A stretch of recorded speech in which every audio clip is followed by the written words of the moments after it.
Welcome to Security Speakeasy, where we discuss all things network security.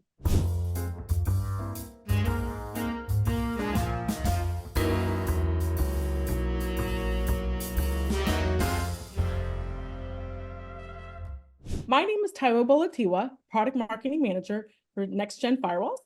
I'm back here with Scott Fanning, VP of Product Management, Cloud Delivered Security Services at Palo Alto Networks, to discuss part 2 of why stopping adversaries through prevention at every stage of the kill chain is critical for organizations. Scott, thank you so much for joining me. I am excited to dig in and gain more insights from you. Well, thank you for inviting me. It's great to be back, and let's go. Scott, in our last session, we discussed how customers have addressed their cyber threats and why prevention at each stage of the attack lifecycle is critical. So how does comprehensive security help security teams reduce their threat risk across their organization's network infrastructure? And what has been some of the feedback you've received from some of the security practitioners?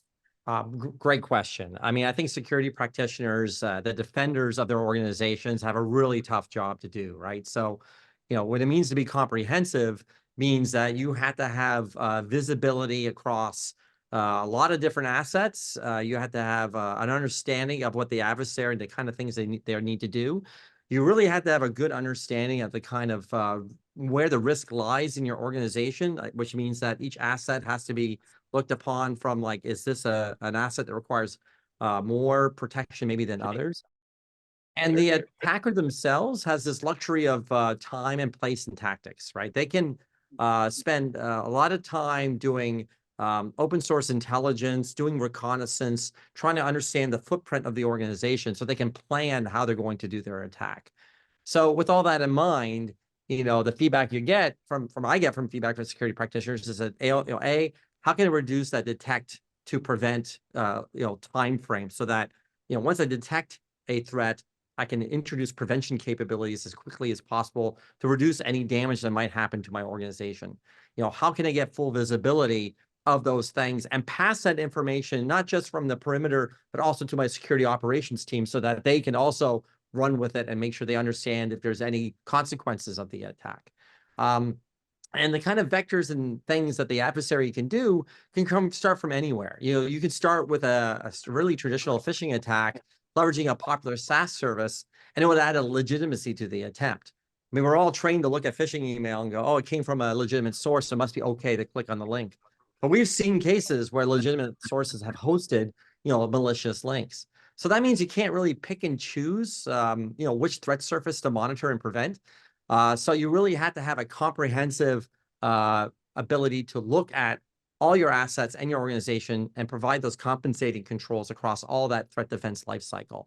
And that's why, advanced security services have to exist today, right? To provide that best protection and prevention, because you don't know how the attack's going to start. So now you have to have all your bases covered. Absolutely. That's great feedback, Scott. And so what are some of the outcomes you've seen with IT leaders as a result of leveraging comprehensive advanced solutions? I think one of the things that I get feedback on is a kind of a surprise that of the tactics and techniques that the adversary is doing.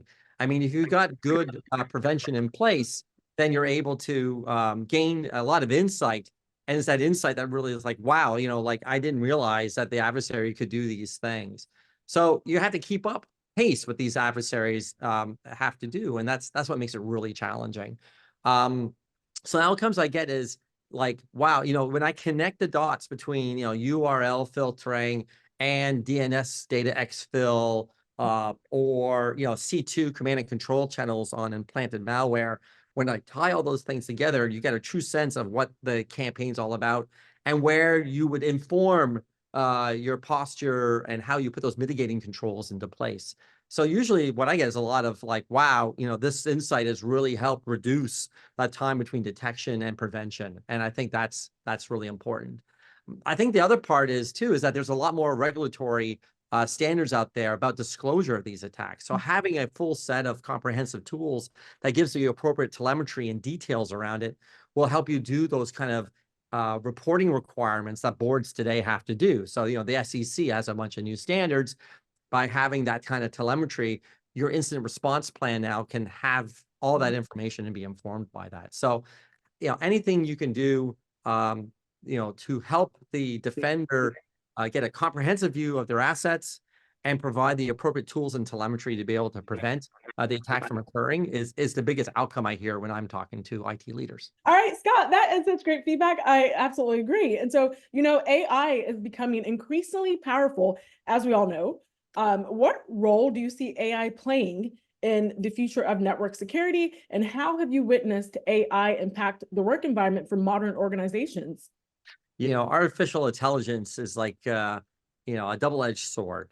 It is used for increasing productivity. We're seeing, software developers using it to help with code examination and reviewing code generation. We're seeing, amazing things being generated by artificial intelligence. But at the same time, adversaries also have business needs for themselves. How fast can I generate my malware? How can I quickly assemble it from maybe other pieces of malware? How can I leverage AI to ascertain the risk and threat surface of the environment and tailor my attacks so that they feel like they're more legitimate? And so, you have to understand that, it's going to take some really strong AI, good AI, to kind of stop, bad AI. And, artificial intelligence has been used in cybersecurity for some time. We have used cybersecurity and artificial intelligence to be able to inform our ability to detect the adversary and then provide, preventions in near real time today. But, it's getting more sophisticated. And now tools that used to be very difficult to obtain are very easy to get for the adversary. So, on the security side, I think AI is also transformative, but I think on the adversary side has also become transformative for them as well. So, this is why you need to have, good AI to stop misused AI. All right, Scott, thank you. That was awesome. So, what advice would you give security leaders and practitioners looking to install a more advanced solution into their security infrastructure? Taiwo, it always starts down with the basics, right? You have to understand where the risks lie in your infrastructure. What are the crown jewels that you want to be able to protect? Second is you want to know how quickly you can get that insight and distribute it across all the different stakeholders so that, that team sport of protecting your organization, materializes. It also means you need to have technologies that understand the adversary, and you need something like threat intelligence to kind of back that understanding up. And so that means you need to have a really good security partner to be able to, provide that kind of prevention. And that's the kind of prevention that, at Palo Alto Networks, we obviously like to provide.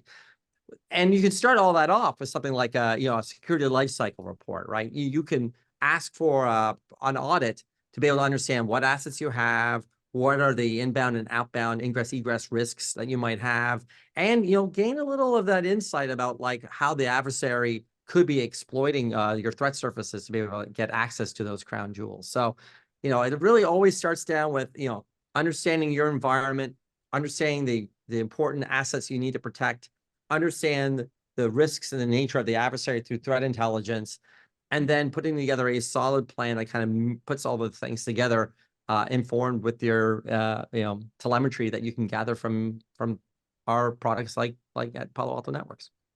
Scott, this has been great.